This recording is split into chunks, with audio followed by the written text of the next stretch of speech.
Como seria correr atrás de um raio de luz?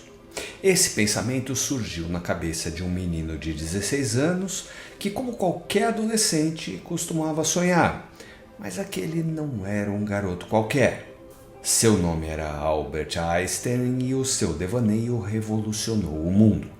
Entenda, naquela época já se sabia que a velocidade da luz era de aproximadamente 300 mil km por segundo, e o simples fato de haver um limite enlouquecia o jovem Einstein. Por exemplo, o que aconteceria se alguém se observasse em um espelho dentro de um quarto viajando à velocidade da luz? A imagem congelaria? Ficaria distorcida? Haveria alguma imagem? A física naquela época ainda estava alicerçada nas ideias do Newton, que serviam e ainda servem muito bem para descrever o movimento dos objetos no dia a dia. Mas o Newton chegou a muitas conclusões erradas também. Por exemplo, ele acreditava em algo que chamou de ação à distância. Segundo Newton, supondo que alienígenas amarrassem foguetes ao Sol e o fizessem mudar de trajetória, imediatamente os planetas o seguiriam. Dessa maneira, a passagem do tempo aconteceria simultaneamente para o Sol e para os planetas. O tempo seria universal. O problema desse raciocínio é que o Newton não levou em conta a velocidade da luz em sua conclusão. Afinal, a luz transporta a informação. Sabemos que o jogador bateu o pênalti porque os fótons que iluminaram ele e a bola chegaram aos nossos olhos e nos informaram isso. Se a tal ação à distância fosse real, sentiríamos a Terra se mover quando os alienígenas começassem a deslocar o Sol, mas só saberíamos o motivo 8 minutos depois, quando finalmente víssemos os foguetes empurrando a nossa estrela. Isso até poderia fazer algum sentido na época do Newton, mas não depois que o físico escocês James Clerk Maxwell escreveu suas equações que descrevem o comportamento da eletricidade, do magnetismo e da luz.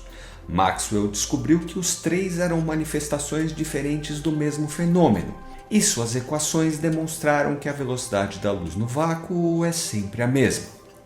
Essa descoberta colocou em xeque a ação à distância da gravitação do Newton. O problema é que esse senhor aqui, o francês Charles-Augustin de Coulomb, havia formulado uma lei que descrevia a interação de partículas eletricamente carregadas praticamente idêntica à lei da gravitação universal do Newton. Bastava trocar as cargas elétricas por massas que uma se transformava na outra. E já que o Maxwell demonstrou que a luz tinha um limite de velocidade, muito provavelmente esse limite se aplicava à gravidade também. Ou seja, se os alienígenas ladrões de sóis amarrassem seus foguetes e começassem a deslocar nossa estrela para longe, apenas quando a imagem dos foguetes rebocando o Sol chegasse aos planetas é que eles seriam afetados pela mudança do campo gravitacional. A velocidade da luz não é apenas um limite que afeta fótons, ela é também a velocidade da gravidade e, por extrapolação, a velocidade da realidade em si. Isso significa que não há um tempo universal como Newton pensava. As coisas só acontecem para nós quando a luz e a realidade chegam aos nossos olhos. Isso não muda muita coisa quando pensamos nas interações que temos com pessoas e objetos aqui na Terra, porque afinal 300 mil km por segundo é rápido demais se pensarmos nas distâncias que vivenciamos no dia a dia, mas causa uma revolução quando consideramos distâncias interplanetárias, interestelares e intergalácticas. Ok. Einstein percebeu que a gravidade estava intimamente ligada à realidade, ao espaço e ao tempo, afinal os quatro funcionavam juntos. Restava entender como se dava essa relação. Demorou muitos anos até ele conseguir soluções matemáticas capazes de responder o que estava acontecendo com o universo, mas um dos fatores que o fizeram ter sucesso e outros físicos não foi sua imaginação. Um dos exercícios mentais que Einstein fez buscava entender qual era a diferença entre ser atraído pela gravidade da Terra pisando em sua superfície e ser empurrado pelo piso de uma nave espacial na exata mesma aceleração da gravidade terrestre. E ele entendeu que se uma pessoa vivenciasse as duas experiências sem olhar por uma janela, a sensação seria exatamente a mesma. Einstein chamou esse fenômeno de princípio de equivalência. A aceleração de uma nave a 1g seria idêntica à causada pela gravidade na superfície da Terra. E então adicionou a luz à equação, o elemento que o fascinava desde a adolescência. Ele pensou que um raio de luz emitido de uma parede de sua nave espacial não percorreria uma linha reta até chegar à outra parede. Como a nave está acelerando e a luz demora certo tempo para chegar à outra parede, quando ela chegasse lá, a nave já teria subido um pouco, certo?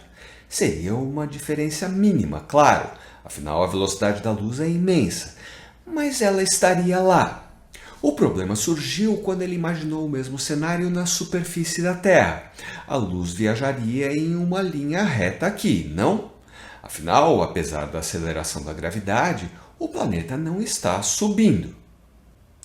Só que essa diferença violaria o princípio de equivalência que ele tinha acabado de formular, e parecia óbvio que o erro não estava na curvatura do raio de luz causada pela aceleração da nave. Estaria então na aceleração da gravidade? A única maneira disso ser verdade, da luz emitida na superfície da Terra se curvar para equivaler sua trajetória à do raio de luz emitido na nave, seria a gravidade em si curvar o espaço. E então ele matou a charada. A presença de um corpo massivo, como o Sol ou a Terra, curva o espaço e faz com que o raio de luz tenha que percorrer uma trajetória maior para chegar à outra parede. Mas espera aí, se a aceleração da nave e a aceleração da gravidade tornam a trajetória do raio de luz um pouco maior, isso significa que a luz demora mais tempo para chegar até o outro lado? Isso violaria o princípio da equivalência, certo? Afinal, dentro da nave em aceleração, na superfície da Terra, no espaço vazio e nas proximidades de um buraco negro, a velocidade da luz tem que ser sempre a mesma. Como ela pode se manter dentro da nave e na superfície da Terra, então, já que as suas acelerações estão distorcendo o espaço? Fazendo o tempo passar um pouco mais devagar para compensar. Se um raio de luz demora 1 mês para percorrer a distância de A até B, ao passar perto de uma estrela e ter que percorrer um caminho maior graças à curvatura do espaço, o tempo andará um pouco mais devagar enquanto o raio de luz estiver no desvio e por isso, quando ele chegar a B, vai ter se passado apenas 1 mês, como se o raio de luz tivesse feito a viagem sem desvios. Foi ao perceber que a distorção temporal era equivalente à distorção espacial que Einstein juntou as duas entidades e criou o espaço-tempo.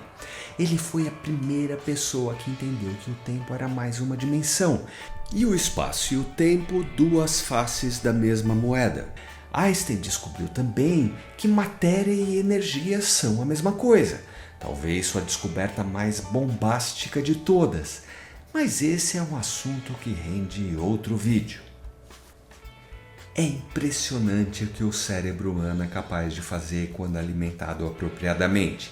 O jovem Einstein era curioso e imaginativo como quase todos nós quando tínhamos sua idade, mas o interesse pela informação, por desvendar os segredos do universo, acabou fazendo com que sua mente amadurecesse e ele se tornasse sinônimo de gênio.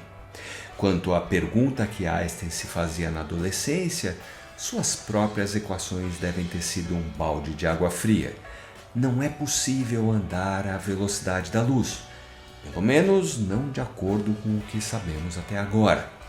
Quem sabe alguém assistindo a esse vídeo não tem uma sede por informação tão grande quanto a do Einstein e dentro de alguns anos descobre uma maneira de contornarmos esse problema. Espero ainda estar aqui para presenciar esse dia. Curioso para entender como a teoria da relatividade ainda não é a lei da relatividade? Assista a esse vídeo. Esses foram os seguidores que contribuíram com o crescimento do canal nessa semana. Eu sou o Juliano Righetto e você acabou de assistir a mais um Somos Míopes porque somos breves.